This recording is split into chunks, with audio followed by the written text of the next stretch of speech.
Oi, pessoal. Se a gente pensar na Web3 como um grande parque de diversões digital, sabe? Cheio de possibilidades novas, onde que entra o token nisso tudo? Seria ele, tipo, a ficha que a gente usa para conectar com os brinquedos, com as aplicações? Oi, essa analogia da ficha é boa, sim. Funciona bem. O token é fundamentalmente isso, uma representação digital. Pode ser de valor, de um direito de acesso, de um voto, até de identidade mesmo. E o ponto-chave é que ele opera sobre uma blockchain e é gerenciado por regras programadas, os smart contracts. Ele é a pecinha que permite interagir nesse novo ambiente digital de um jeito, assim, programável e descentralizado. Entendi. Então, nossa análise hoje vai mergulhar fundo nessas fichas digitais. A gente recebeu um material bem completo explicando o conceito, a diferença crucial entre tokens e criptomoedas, que muita gente confunde, né? Exato. Os tipos mais comuns que a gente encontra por aí e como eles se encaixam na ideia maior da Web3, junto com a blockchain e os smart contracts que a gente já até conversou sobre antes. A missão aqui é entender esses átomos da Web3, mas sem cair em promessa exagerada, tá? E sem entrar muito fundo na tokenização de ativos do mundo real. Que isso aí é papo para outra conversa. Vamos nessa? Vamos lá. De forma bem direta, o que é um token? É um registro digital dentro de uma blockchain. Pensa nele como um vale digital, só que programável. Ele não existe fisicamente, claro. É pura informação registrada nesse livro caixa distribuído. O legal é que ele pode representar quase qualquer coisa e ter regras de funcionamento automáticas, definidas lá no smart contract. Ah, então não é só dinheiro digital. Pode ser, tipo, um passe para acessar um serviço online. Ou o direito de votar numa decisão importante de um projeto. Ou até a prova de que uma arte digital única é minha, por exemplo. Exatamente isso. As possibilidades são muitas mesmo. Pode ir desde pontos de fidelidade, sabe? Ou créditos dentro de um jogo, até um ingresso de show com lugar marcado, um certificado de curso que não dá para falsificar, ou o direito de participar da governança de uma organização online, uma DAO, ou até, como você falou, frações de ativos, mas sem focar nos ativos reais hoje. O ponto central é uma representação digital programável e gerenciada por um contrato inteligente numa blockchain. Isso puxa uma dúvida que sempre aparece e estava no material também. Toda criptomoeda é um token? E o contrário, todo token é uma criptomoeda? E as gigantes, tipo Bitcoin e Ethereum, são o quê? Moedas ou tokens? Ótima pergunta. Essa distinção é técnica, mas é fundamental para entender o cenário. As criptomoedas, como o Bitcoin BTC e Ether ETH, são os ativos nativos das suas próprias blockchains. Elas funcionam como o combustível da rede, sabe? Ou a moeda corrente daquele sistema. São usadas para pagar taxas de transação, para recompensar os validadores. Elas são a base econômica da rede. Elas têm a sua própria blockchain. Certo, elas são a fundação. Isso. Já os tokens, na definição mais usada, são criados em cima de uma blockchain que já existe. Eles usam a funcionalidade dos smart contratos dessa rede, eles meio que pegam carona na infraestrutura e na segurança da blockchain principal, seja ela Ethereum, Solana, Polygon, enfim. A maioria dos ativos digitais que a gente vê por aí, stablecoins tipo USDT ou SDC, tokens de projetos DeFi como Link, Uni, os NFTs tipo Border Apes. Ah, então esses são tokens. Exato. São, na verdade, tokens que rodam sobre uma blockchain já estabelecida, seguindo padrões como o ERC20 ou ERC721 na Ethereum, por exemplo. Entendi, faz todo sentido. Então, é como se a criptomoeda nativa fosse a dona da casa, a infraestrutura base, e o token fosse um inquilino construído ali em cima, aproveitando a estrutura. Exatamente. É uma ótima analogia. O token aproveita a segurança e a estrutura da blockchain hospedeira. E isso explica porque tanta gente diz que a imensa maioria, sei lá, mais de 95% dos criptoativos hoje, são, na verdade, tokens, porque é mais fácil criar assim. Precisamente. Essa capacidade de criar tokens sobre plataformas já existentes tornou tudo muito mais simples, rápido e barato do que bom, do que ter que criar uma blockchain inteira do zero para cada ideia nova. Isso abriu a porta para uma explosão de experimentação de novos casos de uso, e o resultado é essa quantidade enorme de tokens que a gente vê hoje em comparação com as criptomoedas nativas. E se é mais fácil criar, imagino que exista uma variedade imensa deles, com funções bem diferentes, né? Quais são os sabores principais que a gente precisa conhecer olhando para o material que a gente analisou? Sim, a função é que manda no tipo. O material destaca algumas categorias principais.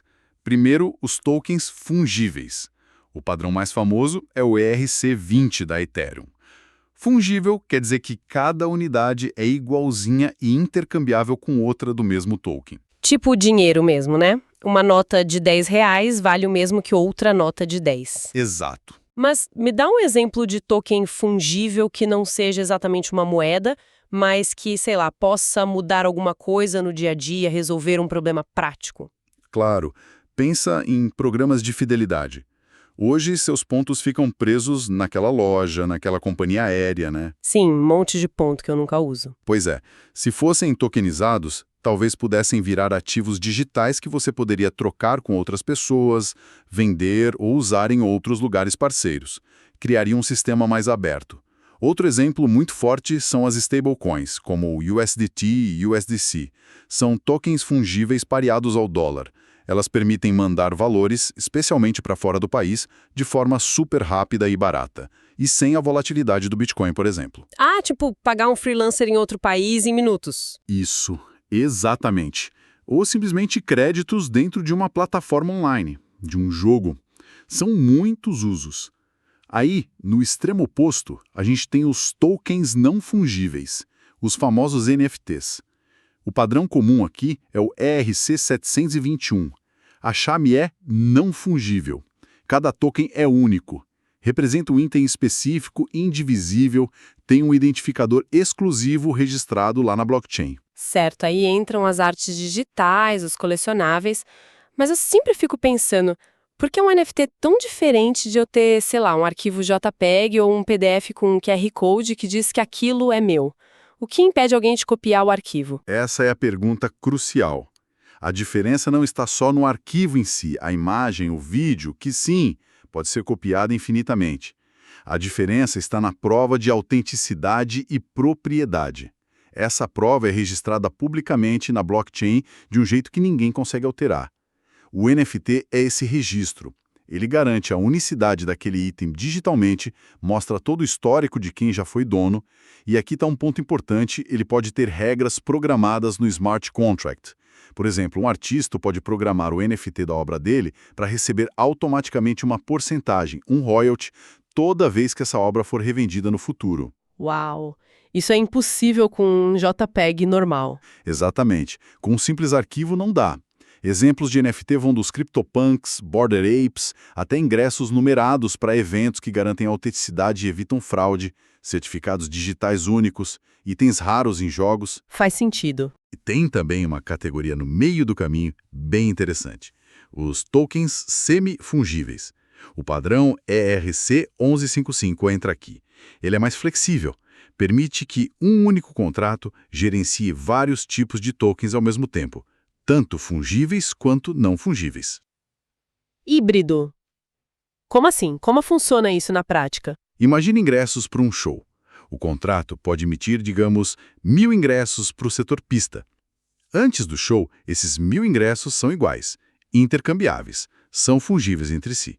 Você compra ou vende qualquer um. Mas, talvez, depois do evento, o contrato pode estar programado para que cada ingresso que foi usado, que foi escaneado na entrada, se transforme automaticamente num NFT único, um souvenir digital colecionável daquele show específico, ligado a quem foi. O ERC 1155 facilita criar e gerenciar essa lógica toda num só contrato. Que legal! Bem mais eficiente. É bem flexível. Seguindo, temos os tokens de governança. Esses dão aos donos o direito de participar das decisões sobre o futuro de um protocolo, de uma plataforma, de um projeto descentralizado, o que chamam de DAO, né? Organização Autônoma Descentralizada. Ah, tipo ter ações que dão direito a voto nas decisões? Quem tem o token pode votar se o projeto aumenta uma taxa, desenvolve algo novo ou como gasta o dinheiro que arrecadou. Exatamente essa a lógica. O token representa um peso de voto na governança daquele ecossistema digital. Geralmente, quanto mais tokens você tem, maior seu poder de voto. O material cita o token UNI, da Uniswap, como exemplo clássico. Ah, sim, da plataforma de troca. Isso. Quem tem UNI pode propor e votar em mudanças no protocolo. A ideia é distribuir o controle do projeto entre os usuários, entre os stakeholders. Outra categoria bem importante: tokens de utilidade, ou utility tokens. A função principal deles é ser tipo uma chave ou uma ficha para acessar um produto, um serviço, uma função específica dentro de uma plataforma. Ah, tipo, eu preciso ter aquele token para usar uma função premium de um app. Ou talvez um que me dê desconto em taxas, como o token BAT do navegador Brave ou o BNB da Binance. Perfeito, é isso mesmo. O valor principal desse token vem da utilidade dele dentro daquele sistema. Ele destrava alguma coisa, dá um benefício, permite uma ação. Não é para ser primariamente um investimento, mas sim uma ferramenta de acesso ou participação. As stablecoins, que a gente já falou como fungíveis, são tão cruciais que merecem um reforço. São tokens feitos para manter um valor estável, quase sempre ligados a uma moeda forte, como o dólar, o USDT, o USDC são as gigantes. Elas são vitais para o ecossistema cripto funcionar. Servem como meio de troca confiável, unidade de conta estável e um jeito de proteger o capital da volatilidade das outras criptos sem precisar sair do mundo digital. Realmente muito úteis no dia a dia de quem usa cripto. Com certeza. E por último, o material menciona também os tokens soulbound, os SBTs, mas com algumas ressalvas. A ideia aqui seria criar tokens que não podem ser transferidos. Ficam ligados para sempre a uma carteira digital, a uma alma digital. Eles poderiam representar coisas bem pessoais, um diploma, certificados, afiliações, até reputação. Intransferível. Isso é bem diferente dos outros. Qual seria a utilidade e por que as ressalvas? A ideia é construir uma identidade digital mais rica na blockchain, baseada em conquistas e afiliações reais, não só em dinheiro. Um currículo on-chain, por exemplo. As ressalvas vêm porque a tecnologia ainda é muito nova, sabe? E tem debates sobre privacidade, o que acontece se você perder a chave da carteira com seus SBTs, e o risco de criar sistemas meio que de crédito social digital. É um conceito ainda em evolução, bem diferente dos outros tipos mais estabelecidos. Uau, realmente é uma variedade imensa. Agora que a gente entendeu os tipos, como eles se encaixam naquela ideia do tripé da Web3 que você mencionou lá no começo, junto com a blockchain e os smart contracts. Exato. Eles são a peça que faltava nesse tripé. Os tokens são o que a gente geralmente vê e interage. A ficha, da nossa analogia inicial. Mas eles só existem e funcionam desse jeito seguro e programável por causa dos outros dois pilares, que a gente até já analisou antes. Primeiro, a blockchain é a base, a infraestrutura. Aquele livro caixa distribuído, seguro, transparente, imutável, onde tudo fica registrado de forma confiável. Sem ela, não tem garantia nenhuma. Certo, o alicerce. Segundo, o smart contract. É o cérebro, as regras do jogo. Aquele código que se executa sozinho e define o que o token é, como ele funciona, como cria, transfere, que condições disparam quais ações. Ele automatiza a gestão do token. As regras automáticas. E terceiro, o token. É a própria representação digital. Do valor, do direito, do acesso, da identidade, aquilo que está sendo gerenciado pelo smart contract naquela blockchain. É o átomo de interação nesse sistema todo. O átomo. Gostei. Juntos, esses três permitem criar sistemas digitais com características novas. Incentivos econômicos programados direto no ativo. Acesso a serviços controlado de forma descentralizada. Direitos de propriedade digital verificáveis, como nos NFTs, e modelos de governança mais distribuídos. A chave é essa programabilidade que vem embutida no próprio ativo digital. Interessante essa ideia do ativo programável. E como que um token, essa unidade, nasce, vive e talvez morre? Como ele chega até as pessoas? Olha, o ciclo de vida dele é quase todo definido pelas regras lá no smart contract. Os processos principais são, primeiro, a criação ou minting. É o ato de gerar novos tokens e registrar na blockchain pela primeira vez. O contrato diz quem pode criar, quantos, quando. Por exemplo, um contrato pode permitir criar tokens como recompensa se o usuário fizer certas ações na plataforma. Entendi. E depois de criados? Vem a distribuição. Como eles chegam nos usuários. Pode ser por venda inicial, tipo ICOs e IOs, embora hoje sejam mais reguladas. Pode ser por airdrops, que é uma distribuição gratuita para certos endereços, para marketing ou para recompensar os primeiros usuários. Ah, tipo ganhar token de graça. Isso. Ou como recompensas por usar a plataforma fazer staking, yield farming, ou até pela mineração, no caso das criptomoedas nativas. Depois vem a transferência, mover tokens de uma carteira para outra. Cada transferência é uma transação validada e registrada na blockchain. O básico, né? O básico. Padrões como o ERC20 têm funções para isso, tipo transfer, transfer from. E aí tem a queima, o burning, que é o ato de destruir tokens permanentemente, tirar de circulação, geralmente mandando para um endereço que ninguém tem a chave. Peraí, destruir tokens? Por que alguém faria isso? Qual o sentido de queimar valor? Parece estranho. Omics. Um motivo comum é reduzir a oferta total de tokens. Se a demanda continuar igual ou aumentar e a oferta diminuir, isso pode teoricamente valorizar os tokens que sobraram. Outro uso é em mecanismos do protocolo. Por exemplo, para usar um serviço, talvez você pague uma taxa em tokens e uma parte dessa taxa é queimada. Isso cria uma pressão deflacionária. Ou, como uma fonte citou, em contratos de garantia. Se alguém não cumprir um acordo, os tokens depositados como garantia podem ser queimados, como uma penalidade que não beneficia ninguém. Ah, entendi. É parte da regra do jogo. Exatamente. E por fim tem o suprimento, supply, a quantidade total de tokens. O contrato define se ele é fixo, com um limite máximo que nunca será ultrapassado, como o Bitcoin e seus 21 milhões. Certo. Ou se é dinâmico, inflacionário, com novas emissões ao longo do tempo, como o Ether. O design do suprimento, das regras de emissão, de queima, a tal da tokenomics, é absolutamente crítico. Um modelo inflacionário mal feito pode desvalorizar o token rapidinho, e uma distribuição inicial muito concentrada pode ir contra a ideia de descentralização, né? Especialmente em tokens de governança. Entendi a mecânica toda. Parece realmente poderoso poder programar tudo isso.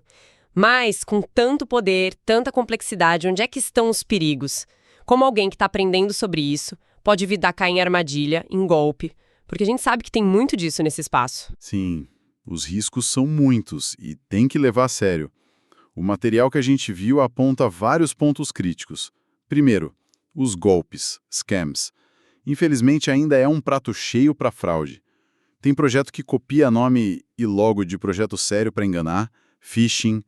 Tem promessa de retorno absurdo e rápido que é insustentável, rug pull, quando os criadores somem com dinheiro. O site Web3 is Going Just Great, que foi mencionado, tem um catálogo enorme e triste desses casos. Exige muita pesquisa e, olha, muito ceticismo. Tem que desconfiar sempre, né? Tem que desconfiar. Outro risco, liquidez. Um token pode ter uma ideia legal por trás, mas se não tiver um mercado ativo, com gente comprando e vendendo, pode ser muito difícil ou impossível vender quando você precisar. Você fica preso com um ativo que ninguém quer. E as promessas vazias? Muito barulho por nada. Exato. Promessas vazias e hype. Muitos tokens são lançados com um marketing enorme, mas sem um caso de uso real, sem tecnologia sólida, sem modelo de negócio sustentável. É preciso separar o joio do trigo. As críticas de gente como Elon Musk ou Jack Dorsey, citadas nas fontes, batem muito nisso. Que parte da Web3 talvez seja mais buzzword, mais palavra da moda, ou um veículo para especulação de VCs do que uma revolução concreta. E a descentralização? É sempre real. Nem sempre. Aí entra a centralização oculta. Apesar do discurso, muitos projetos podem ter pontos críticos de centralização. Pode ser na infraestrutura depender de poucos provedores de nuvem como a AWS, ou de serviços de acesso a blockchain como Infura e Alchemy, como Moxie Marlinspike alertou. Ou pode ser na distribuição dos tokens. Se a maioria dos tokens, especialmente os de governança, estiver na mão de poucos, fundadores e investidores iniciais, o poder de decisão continua centralizado na prática. Um risco que o Jack Dorsey também apontou. Entendi. E tem mais algum risco importante? Sim, um bem sutil, mas crucial. A confusão entre direitos. É fundamental separar o que o smart contract faz sozinho na blockchain, o direito programado, do que é legalmente válido no mundo real, o direito legal. Um token pode representar uma ação de empresa digitalmente, mas a garantia de que você vai ter os direitos de acionista perante a lei depende do sistema legal tradicional, não só do código. O código executa o que está escrito, mas a ponte com o mundo real, com o jurídico, ainda está sendo construída, sabe? Essa distinção é muito importante mesmo. E me faz pensar, quando que não faz sentido criar um token? Quer dizer, se uma solução mais simples, tipo um banco de dados normal, centralizado, resolve o problema de forma eficiente e barata, por que complicar com blockchain e token? Exatamente. Essa é a pergunta de ouro que todo projeto deveria se fazer. Blockchain e tokens trazem características específicas. Descentralização, transparência imutável, resistência à censura, programabilidade no ativo. Se o problema que você está tentando resolver não se beneficia de verdade de uma ou mais dessas coisas, usar essa tecnologia pode ser um exagero. Pode ser mais complexo, mais caro, mais lento e com mais riscos que uma solução tradicional. Nem todo problema precisa de blockchain, sabe? Tem que ter uma análise crítica do valor real que a tecnologia agrega naquele caso específico. Faz todo sentido. E para quem está tentando navegar nesse mundo, tem alguma métrica, algum sinal mais simples que indique se um token tem uso real ou se é mais especulação e hype? Como a gente separa o joio do trigo? Isso vale investigar. Qual o número de usuários ativos que estão realmente usando o token para sua finalidade principal? Ou seja, interagindo com o smart contract para usar o serviço, para votar, para usar o NFT no jogo, e não só comprando e vendendo em exchange. Olhar o uso real, não só a negociação. Isso. Qual o volume de transações na blockchain que está ligado a essa utilidade do token?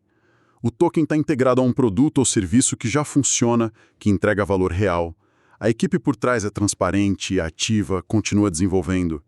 Olhar para a atividade real na rede e para a adoção genuína da utilidade costuma ser um indicador bem melhor do que só o preço ou o barulho do marketing. Ótimo, acho que cobrimos bastante coisa.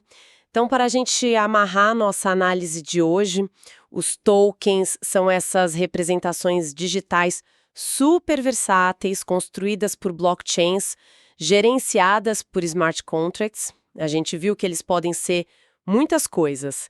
Unidades iguais, como pontos ou stablecoins, itens únicos, como arte ou ingressos, os NFTs, direitos de voto, chaves de acesso, até identidades digitais com os SBTs. Eles são a unidade fundamental para muitas aplicações da Web3, completando aquele tripé com a blockchain, o registro seguro e os smart contracts, as regras automáticas. Exato. Mas como a gente viu, é fundamental manter aquela perspectiva crítica que o material também trouxe.